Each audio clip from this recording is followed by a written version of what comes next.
What's up guys? It's Kat. Today I'm going to be telling you about how I got into the adult film industry and also what I experienced in the adult industry and some of the things I learned in the adult industry as a newcomer actress. So, where do I start? I was 17 when I first started to plan to get into the industry. I was influenced by some documentary on Netflix, and also I always kind of like was intrigued by like pole dancers, and so I also wanted to do that, but I didn't have a car to drive to that job because the strip club was like further away than a walking distance. So yeah, I was influenced by the documentary and I started to message people on my phone on Craigslist. I was emailing and also on Instagram, and some of the people were fake, and then also a lot of people were also real producers and real agents. So I did get a hold of one on Instagram, an agency that I wanted to work with, and I contacted them, and I was like so curious. I was asking all these questions like, how do I get there? What am I gonna do when I get there? I mean, obviously I knew pretty much the gist of what I was gonna be doing, but not like in detail. That's what I wanted to know. They didn't really tell me much. I just kind of set up a date after my 18th birthday, of course, and so yeah, we went from there. And once my 18th birthday came around, I was just like, woo! I was like, this is my ticket pretty much to my way out of my hometown, the way out to get out of Michigan. And so I set it up, and one of the agents had some family who was visiting in Michigan, so since I didn't have Uber in my hometown, it was easy for them to come and pick me up, take me to the airport, and so I went to the Detroit airport and I flew to Florida. Now, before I left, I told my parents like, goodbye and I love you, and I hugged them. And that's just like not like me. Back then I was really like rebellious, and I wouldn't really like tell anyone like what I was doing most of the time. My parents kind of got used to me like getting into trouble and like being with friends that I usually wasn't supposed to be with. And so yeah, I wonder if it was like weird, or if they even wondered like what was going on. I just told them I was going to be with my boyfriend at the time's house for like a week or more, and that was kind of like regular for them to know too. So yeah, so before you knew it, I got picked up. I didn't get picked up at my house exactly, I was like down the street, so they wouldn't know who was picking me up. And also I had like 2 suitcases, and I don't know if they like guessed like why I had that much stuff with me, but maybe they like figured I was just packing the house, because that's how I usually used to pack. But when I was going to like a friend's house, I would just like pack my whole room up and like leave. So I don't know. Besides that, yeah, next thing you knew, I was on a plane going to Florida. I wasn't really too anxious to like leave home. I was just kind of like happy, and I was like, cool, like I'm gonna be like doing something different and not be working at McDonald's. I was working at McDonald's for 6 months prior to this, and so I was like, fuck yeah. I did get a little like anxious when the plane went up, so I like felt it in my stomach, and there was another girl who was like sitting alone across the lane from me, and she also like jumped. She's like, oh my gosh, I almost died. And I was like, me too. Like, the plane gave us little butterflies. It had been a long time since I was on a plane. The last time I was on a plane I was like 2 years old, so yeah. And it was really interesting. I even helped her like get to her gate because she didn't know where she was going, and I didn't barely even knew where I was going, but somehow I helped her and I figured out everything on my own. And I thought I was in Florida. I actually had a detour because I had a stop in North Carolina, Charlotte, North Carolina, so I was like really confused at first, but I still managed to like figure everything out. And then I got to Florida at like midnight, and the house mom, she came and picked me up. I stayed in a model house with other females and another guy that was there occasionally, and that was interesting. I made some friends. Everybody was kind of like different from each other. We were all kind of had our own way of things, our own styles, and it was interesting. I had some good conversation with other girls. It was cool. The guy that stayed there was like kind of like always like bugging me to like get it on, and at first I was just like okay with it, and it was like whatever, and then like after a while I kind of was like, okay, this is like really annoying. Really annoying. And so also my boyfriend at the time knew that this was happening. He knew that I was gonna go do porn, and we were in an open relationship, and that was very interesting. It's a long story.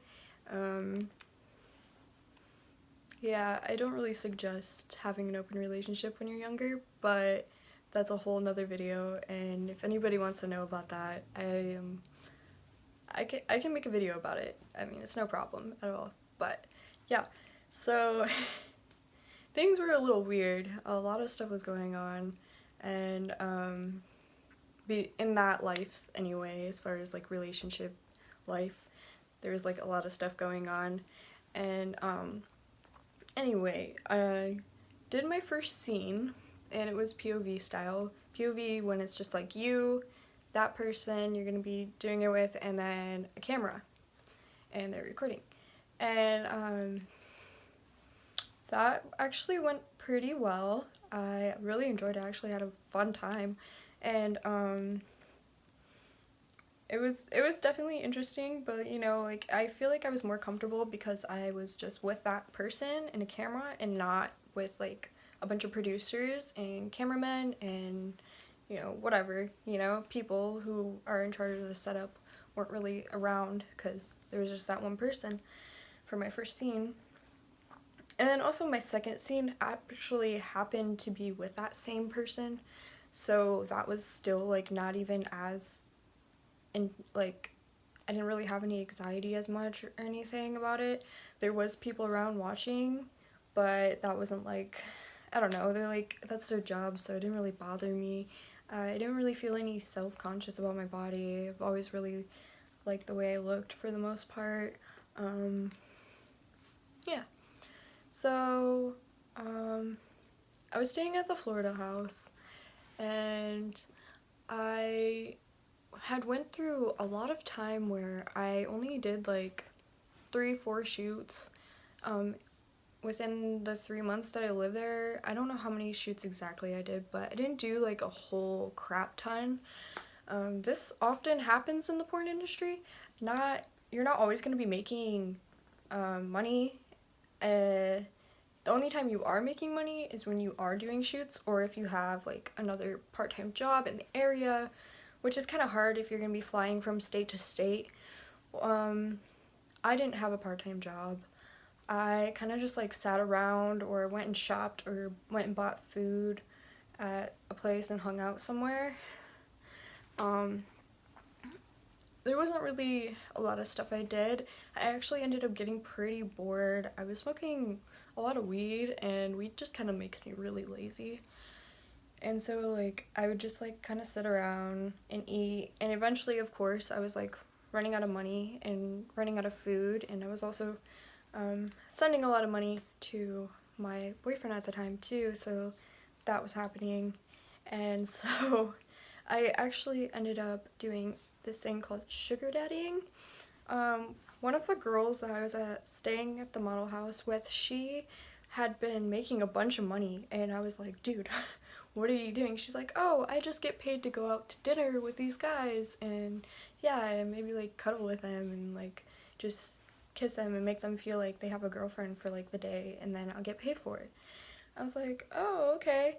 So I tried to make a profile on this website to do that, and a lot of the people were like requesting more than just that. There wasn't very many people who wanted just like a relationship thing, and when they did want a relationship thing, they want like an actual real relationship, and that's not what I was trying to do. And so of course I went back to my friend and I was like, hey, why, like, you gotta be doing something more than just that, like, you know, like, I don't think you're just going out to dinner. She's like, yeah, I'm sleeping with them and I'm charging them X amount of money, and yeah, that's why I've been, you know, saving up and getting a lot of money, and yeah. So I was like, uh-huh, I figured. And so yeah, I ended up doing that. Technically this was prostitution, but honestly, if you're gonna be in porn, technically that's prostitution too, so I mean, the only thing is that the way the sugar daddy way of doing it was less safe. You don't know who you're gonna be meeting, you don't know them at all. You don't know if they have any diseases or whatever, you know, you never know. Of course, be safe and use safe sex, obviously. But yeah, so I ended up doing that, and I was making it rain, making it rain. I sound like I'm joking around, but really this was not really a good thing I was doing, and I was at a completely different state of mind during this time. And honestly, you know, I didn't do it for a really long time. It was only for like, I don't know, I can probably count on one hand how many times I went and met somebody into this. So yeah. There was, however, one time that I did not get paid for this, and it was really devastating, and yeah. Anyway, after Florida, I ended up flying to Los Angeles, California, and then it was very different there, but not too much different. It was a way bigger city than where I was before in Florida. It was interesting because I wasn't just only staying with like more girls and guys, I was staying with like pretty much an even number. I'd say maybe a little bit more guys were there most of the time than girls, but yeah. So I ended up staying there, and I was kind of tempted to do the sugar daddy thing again, but I couldn't do it. I was like, no, this is a bigger city. It just didn't seem like the vibe in the city was way different, you know. People in LA are a lot different than the people in Florida were. Not really as nice, or I don't know, it didn't feel right, and I didn't really want to go through it again, so I didn't do any of that. I just did my shoots, and I had one shoot where the producer was like saying that I wasn't making enough noise, and so he like kicked me out of the shoot and was like, no, we can't do this, and I had to take an hour Uber back to my house, and that was like ridiculous because I really felt like the guy was like super insecure, and he was like, at first we had like amazing like talk about like life and stuff, and then he just kind of like turned like that, like that, and he was just like all grumpy and like, I don't know, being an asshole, and he was very arrogant. So I don't know, he was arrogant, but he was like insecure arrogant. It was really weird. And yeah, that was weird. I just want to mention, like, be careful about like producers and camera people in the industry. I wanted to mention that a little bit earlier in this video, but I'm kind of doing this like a story. But that is something I do want to warn anyone who's thinking of going into this profession. Just, you don't want to trust anybody, not a soul in this industry. You don't really want to, like, unless you really got to know them, like, I mean, got to know them, like, not just after a few days, but, like, maybe a few months. You want to get to know people, and it's not just people in the industry, it's also the people who may be connected to people in the industry as well. I went through quite a few things. I went through, sexual assault. I was raped in Florida. I ended up in the hospital for 3 nights. It's a really long story, so I'm not gonna quite get into that in detail because I don't want to make this story really, really long. And I had a friend who was also roofied, and I was there for the aftermath of it. I seen how she was, and I could definitely tell there was just more than alcohol in her system, so that was very devastating to see.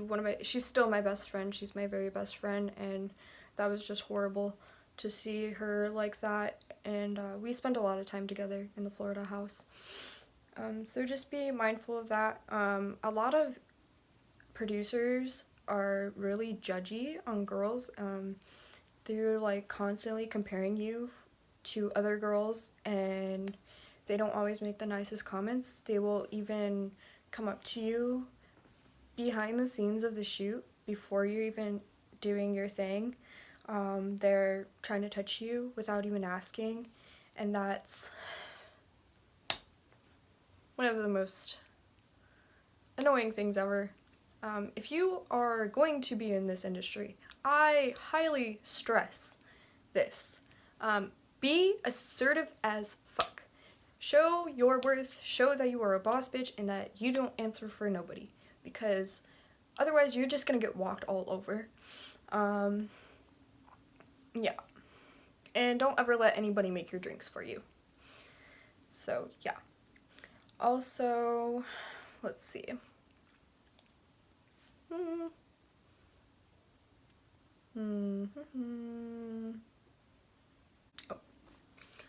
Also, I want to mention, be very careful about drugs. If you're going to be using any drugs, just make sure you are very, very conscious and aware of who you are around doing these with, or, you know, in general, just any parties you're going to be invited to. I guarantee there's always something going on the weekends, especially if you're in LA. I don't suggest do any drugs when you're around a bunch of people. If you're gonna be using any drugs, I don't suggest doing drugs at all, but of course I'm not gonna be like, grr, like, don't do drugs. But, yeah, and that even goes for alcohol, like, not even just, like, cocaine, you know, like, which is one of the drugs that was very prominent in that time that I was there. Yeah. Just be careful about who you're around and how much you're using, and your state of mind in general. You really just gotta take care of yourself when you're in this industry. It's a really hard industry. I don't believe that every girl who's in the industry has had like this amazing experience, because honestly, I can guarantee you every single one of those girls have been through some shit. And I talked to a lot of girls who had also been through some shit. Yeah, I just wanted to let you guys know that. I also want to let you know that not every guy that you may get a shoot with is going to be very sexy or very hot. You're not necessarily going to be attracted to every guy, and that's also something that happens. There's also people who you're supposed to get tested. They test your blood every 2 weeks, and just to make sure you don't have any STDs and etc.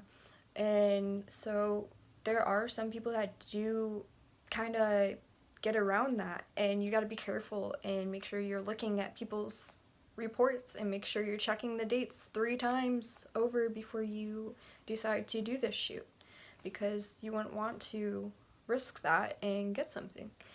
I guess I'm gonna start talking about money now. I already kind of did talk about money, but like, as in, you're not always going to be making money. There's going to be long periods of times where you're probably not going to get any work, but I just want to be giving some advice that you should be very careful about saving your money when you're in this industry, and shopping smart, like thrift stores for your clothes, because you're not allowed to wear the same thing more than one time in a shoot.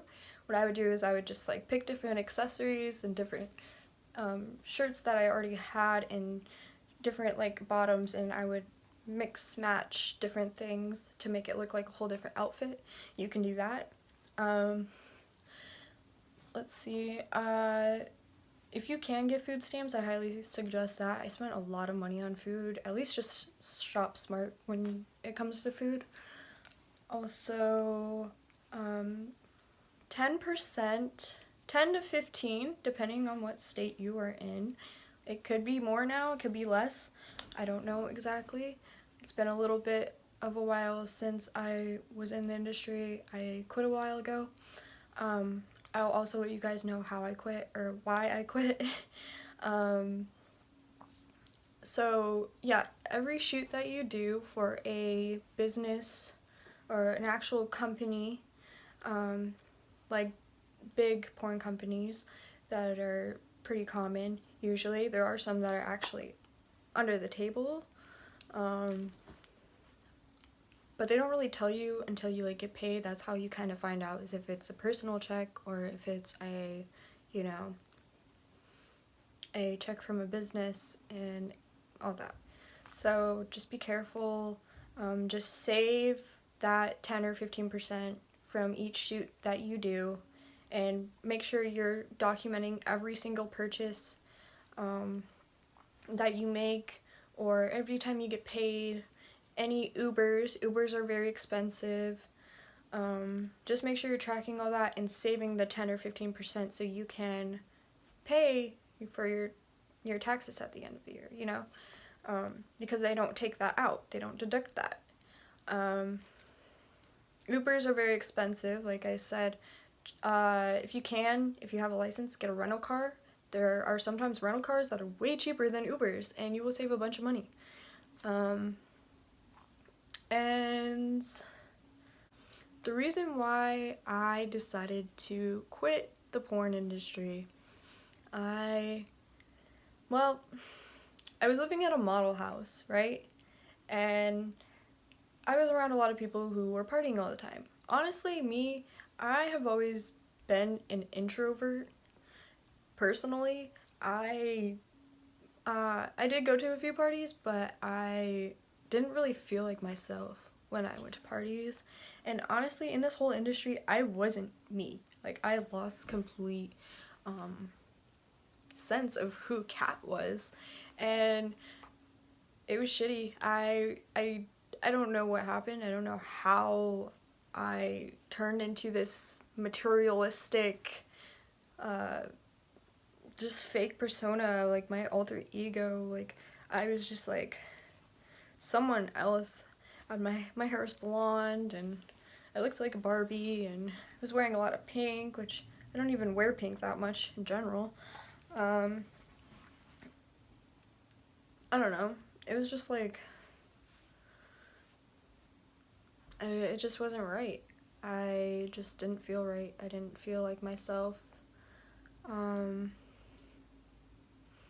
I also, I didn't feel like myself And after, sleeping with all these people for money or not for money, either way, I had been taking on all of those energies from those people, whether it was good energies or bad energies, depending on how the person lives their life. Sex actually means sacred energy exchange. Let me say that one more time. Sacred energy exchange. And what that means is I was taking on all these energies from these people, and they were just literally taking my body over, taking me over. I don't know, how do I put it? I just, like I said, I wasn't me. I don't know who I was. I was crying some days to where my face was just like beet red. I was just done. I was like laying on the floor in front of the mirror, fucking crying my eyes out, like dying half the time. I was just like, what is this life I am experiencing right now? Like, what am I doing, dude? I started to actually go out and seek new friends outside of the industry, and that's how I met Donald. And since I met Donald, well, I started traveling more and with him, and also finding myself again. I as soon as I met him, I guess I saw myself in him, so I kind of just like instantly, he brought out the real me in me, and it was beautiful. But yeah, so I dyed my hair purple, and if I was gonna still get work, I was still gonna like be in the industry for a little bit. Then I was gonna be like, okay, sure, if I can still be in the industry and like save a bunch of money, I will. But then my agent couldn't get me any work because I dyed my hair. They don't really like, you don't really get shoots if you have colorful hair like that. So I think I subconsciously decided that I wanted to, do that, and then I knew that I would pretty much just be like let go out of the industry. And in the contract, it says that you have to buy yourself out of the contract. My contract was for 3 years. Well, I lasted like 6 months in that industry, so yeah, I got out of my contract without even have to pay a dime, and it's great. Even if they told me I needed to pay a dime, I was just like, no. The contract is bullshit. I just want to let you guys know that. Majority of the time it is. I don't know. At least that's what I heard from a bird, but in my case it was bullshit. So I don't know if you're somebody in the industry and your experience was different, well then, okay. I'm not complaining. I don't care. It's your life. This is how mine went. So, yeah. Let's see. If there's anything I am missing. Honestly, I just want to, say, just be yourself and don't forget who you are if you do decide to do this job. If not, kudos to you, because you're fucking doing it. You're living life the way you want, and you don't have to go through the shit that I went through. Or you don't have a possibility of going through these things, so yeah.